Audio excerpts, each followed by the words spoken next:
अब वक्त हो गया है सत्य और तथ्य का। एक कहावत है कि मीठा मीठा गपगप, कड़वा कड़वा थू थू।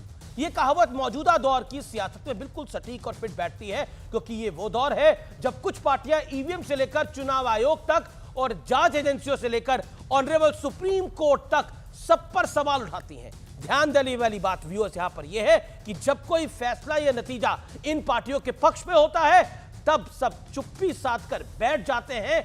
देश के मुख्य न्यायाधीश धनंजय यशवंत चंद्रचूड़ यानी डीवाई चंद्रचूड़ ने एक इंटरव्यू में देश की इस असंतुष्ट लॉबी को पूरी तरह से एक्सपोज कर दिया है। उन्होंने कहा कि आज ऐसे प्रेशर ग्रुप हैं जो अनुकूल फैसले लेने के लिए अदालतों पर दबाव बनाने की कोशिश करते हैं।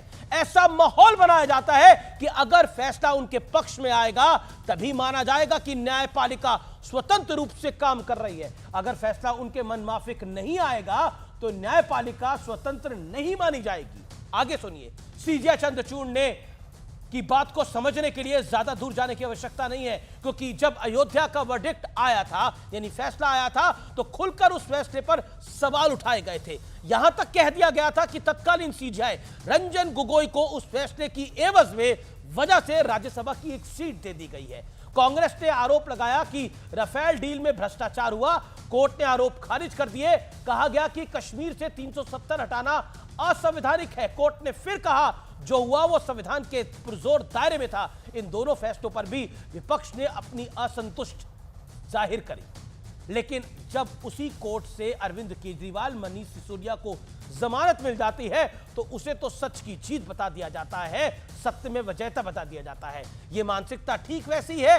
अगर आप चुनाव हार जाएं तो ईवीएम पर दोष मत दो, चुनाव आयोग की ईमानदारी पर सवाल खड़े कर दो, लेकिन अगर जीत जाओ तो उससे लोकतंत्र की जीत और तानाशाही, लोकतंत्र की हार और तानाशाही की जीत बता दो। सीजे चंद्रचूड़ ने अपने इंटरव्यू में इसी दोगली मानसिकता को उजागर किया है। ज्यादा दिन नहीं बीते हैं जब प्रधानमंत्री मोदी को सीजेआई ने गणपति पूजा के लिए अपने घर आमंत्रित किया। विपक्ष को प्रधानमंत्री और सीजेआई की पूजा भी कुछ खास पसंद नहीं आई थी, जबकि इतिहास गवाह है कि पूर्व प्रधानमंत्री डॉक्टर मनमोहन सिंह ने 2009 में एक इफ्तार पार्टी दी थी और उस पार्टी में तत्कालीन सीजेआई बालाकृष्ण भी शामिल हुए थे, लेकिन तब कोई भी परेशानी नहीं हुई थी। उस वक्त ना तो सेकुलरिज्म पर कोई खतरा आया था और ना ही जुडिशरी कॉम्प्रोमाइज हुई थी।